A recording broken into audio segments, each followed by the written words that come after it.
Welcome, Breanna, to your natal chart report. This is the Peace Dealer. Thank you very much for your patience, and let's get in because right off the bat, I see you're a 94 version of Soul Reaper Squad. One of the most magical people who I know have Moon, Saturn, and Pisces, and yeah, I have Moon, Saturn, and Cap. So, and then there's Moon, Saturn, Aqua. The elite souls are Moon, Cap, Moon, Aqua, Moon, Pisces.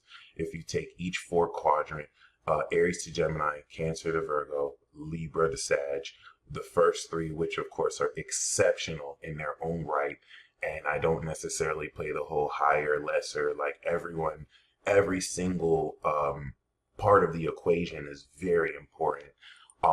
That being said, relative to the spectacular quality of every single component, the last three signs represent the elites, the collective representation of everything that comes before it. And you having your moon in Pisces is so significant. I want to do a special documentary to commemorate just having Pisces placements alone. So your moon in Pisces not only makes you a divine soul, but having the Cancer rising and sun, we finna go in, my friend. And I just love that you called you were like, hey, are you gonna get this, soon? Because Saturn is all about integrity and timing. And so that was the gangster in you. That's like, where's the peace deal with my report? Why are you making me wait? It's like, you're very patient and I appreciate you. Saturn vessel, okay. You're a fucking gangster. Let me excuse my language because you're divine holiness. And I'm gonna break this down. You are not only supremely divine, my friend. I'm so grateful and honored, not being sarcastic. Look at this, Neptune, Uranus, and a DC. We're going to go in that you ordered this report. It's a blessing to me. Your presence alone is a blessing. All right. Moon, Saturns, we have inner authority. Okay. You have the totality. Like having a Saturn moon is an equivalent of having a deity soul.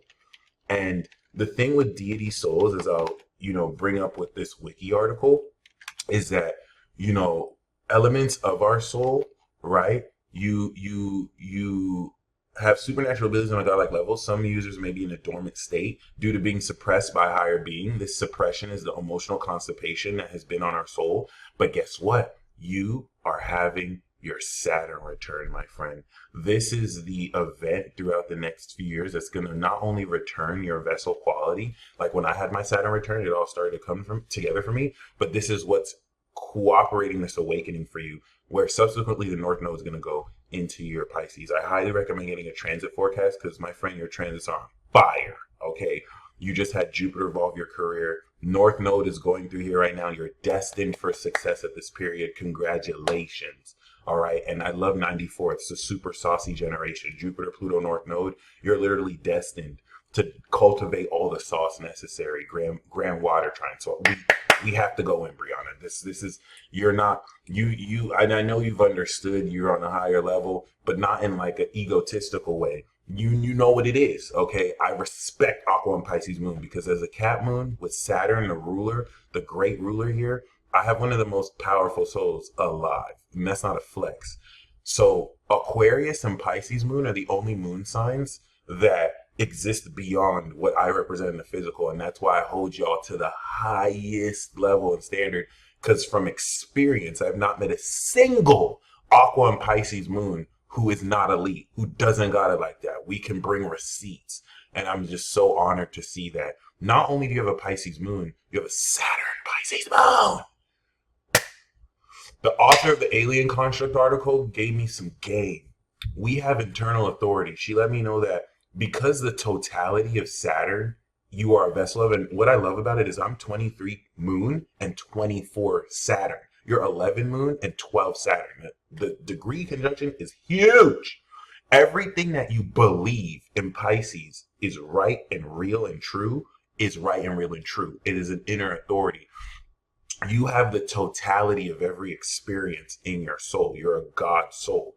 I remember talking to this random Scorpio woman who called me out of nowhere. You know how Scorpio do. I've never heard from her since. She called me years ago telling me I have a dragon, we have God souls, and that the nature of our souls are different, that we don't have free will like the average person, and we have a sense of semi-immortality. The lady who did the alien construct article said that once we have our Saturn returns as vessel Saturn aliens, we can't die. Like we come into a form of immortality. And in understanding the nature of Saturn in astrology, it all checks out. So just keep that in mind. Confirmation bias is looking for information that adds to your illusions or what you believe. In your case, it's a sense of inductive reasoning that starts from what you believe inside, and you're going to be able to see the proof from what you research relative to that. So always trust in what your soul understands. You do not have a normal soul. You have a divine soul. That being said, you are the priestess. You are the divine high priestess. You and I have something very in common. Our moons are in the God signs, Sag to Pisces, but our suns and our risings are in the baby signs, the individual signs. So you are a goddess level individual. If we were looking at Shaman King, this is a God, goddess level shaman. It means that you feel the entire collective, holistic connectivity of everything. Pisces moons literally feel every vibe, but you personalize that as an individual. It's not like having your sun or rising here where you represent the collective. You are your own individual expression of holy spiritual awareness. The triplicity of water. I'm cooking. I'm so passionate about this because you are so important coming into the Saturn return. You're going to shift the tide and pass the torch, Pluto before it goes into Sag, to Pluto Sag. Saturn Pisces is one of the most important. Saturn Pisces, Pluto Scorpio is one of the most important groups that shift the generations, and you guys are coming to your return right now. So as a divine, holy individual, you represent the divinity and holy power. The triplicity of water is holiness, right? If you think about priestesses, high priestesses in the Old Testament of the Bible, only the high priestess could enter the holy of holies. You have angels with Gemini turning the holy power, right? If the high priestess had to be given a rope, because if he wasn't holy enough, God will murk him, just because God cannot be in the presence of sin. And that's representative of holiness. The cleanness of one's spirit and soul can actually hold space with God. 7th house Cap. That's you in the 12th house. So you're transcendently divine in your holiness. And I know that's a bit vague, but it just represents your ability in the 12th from the 1st to be aware of a supernatural, holistic sense of emotions that are nonlinear, and emotions are already nonlinear in nature. So this is a fancy way of saying that you can identify with the subtle psychic vibrations you're aware of and feel people's feelings without necessarily having to see the details, which is a Cancer trait, but in the 12th house portion connected to the 1st helps you identify with this hidden aspect of your ability. So Cancer is holiness. The depth and purification of holiness turns into purity. So the quality of holiness is pure. Holiness, purity, and now the expression and experience of this purity is divinity. Holiness, purity, divinity. Holy Spirit, you have Jupiter and Pluto in its dignity. Pluto has a dignity on destiny, purity. So the intensity of how deeply you can generate the quality of your feelings is not only talented here in the 5th, but you're destined to unlock this natural support that Jupiter and Uranus are beefing up, rewards from career, so that you can be supported in having independence doing what you love. And that quality creates in the 9th house this experience of the divine, that with Saturn, you literally have the supernatural ability to warp reality based on what you believe. So I'm going to attach the law of assumption guide to this, because if you really practice the law of assumption, whereas it works for everyone, it's going to work for you immediately. You're unlocking the ability to really tap into this like never before. So I'm going to give you this video here because, you know, a lot of how you function with this nonlinear supernatural energy is once again through the power of your beliefs. Okay. And the reason why this is very important is because as a water sign, materialist, reductionist, scientific observation does not consider you as existent. You don't exist according to science. You only exist in fantasy. You, which are a perfect personification of the divine element of super psychic holy power that is able to discern the unseen. Fun fact about Cancer, Pisces is extrasensory perception. And with your moon here, you are receptive to metaphysical entities, energies, and phenomena that you can't see because it's metaphysical, but you feel it.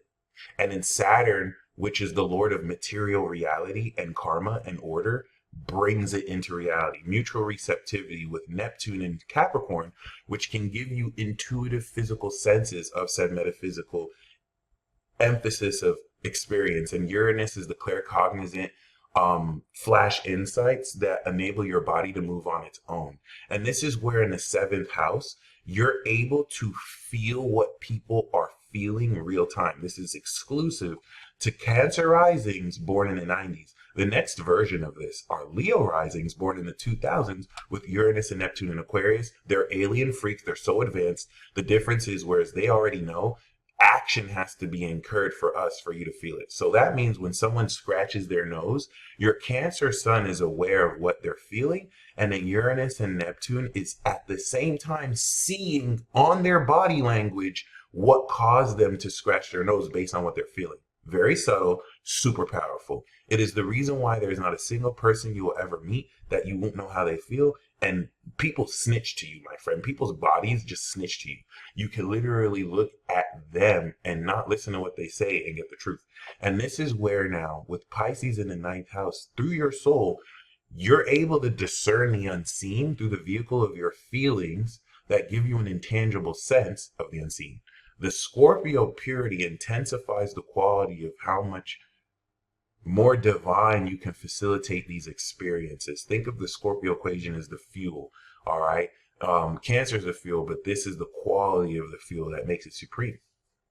MC in Aries means that your legacy is original. If you had an MC in Capricorn, you'd be the CEO of Starbucks, a Fortune 500 company. That means due to the collective influence of this, you don't have the freedom or license to just be yourself because you represent a bigger organization. MC in Aries is Breanna's coffee shop. The coffee shop is branded around your identity. So yeah, you have more of the responsibility. You can't fall back on the entire organization. It's all on you, but you have so much more freedom. It's not Starbucks. You get to brand this around who you are. And this is everything that Jupiter just evolved now that it's in Taurus. And the North Node is going to take this, what more you can do to achieve success. And like, there's nothing you could do to escape this except just not be authentic. As long as you're authentic to yourself, you're coming into success, my friend. Mars in Taurus is the determination and strength that goes into the natural ways you take action. Slow, but will finish. I have Mars in Aries. I start a lot of shit. I don't always finish it. You're going to finish it. And the intensity opposite Pluto creates sexual tension at will with the South Node, taking this element of your skills and how gifted you are at taking methodical action with the right people and intensifying the sexual tension that can generate relative to your own sensuality. This is going to clash with Venus, which is very vibrant in your chart. Your heart is golden. And so you're very, very passionate about the way you manifest this golden value. That's going to clash with the grounded way you're slow to take action. Venus is going to be like, I want to go out. I want to go out. I want to show how beautiful I am. Mars is going to be like, yeah, I don't know. Like, you know what I'm saying? I feel like I could just chill right now. It's not really just exactly a chill sign. Both are going to put each other in check. Mars is going to make sure Venus is grounded. Venus is going to make sure Mars doesn't stay too stuck, right? And this is where Jupiter intensifies the wisdom with which you can synthesize your individual value and your social grace. All right. With that being said, I hope you enjoyed this report. I barely scratched the surface, but you gotta like that. I really wanted to focus on the Moon Saturn because it's the most important part of your chart. This is going to be the ninth house of God in comedy, transcendent ascension, that enables you to have a supernatural ability to ascend the understanding of your soul, to kind of literally enter a God mode of sorts, which you probably do automatically and unconsciously in response to what your soul feels needs to protect you. All of this is getting ready to unlock. And that's why you got this reading from me, who exists in your 12th house, revealing the true mysteries of who you are. But the honor goes to you, because just by giving you this reading, your presence is blessing me. And don't ever, ever, ever, ever let anyone in your life tell you you ain't divine, you ain't elite, and you ain't the goddess level high priestess that you are. You stay blessed as always.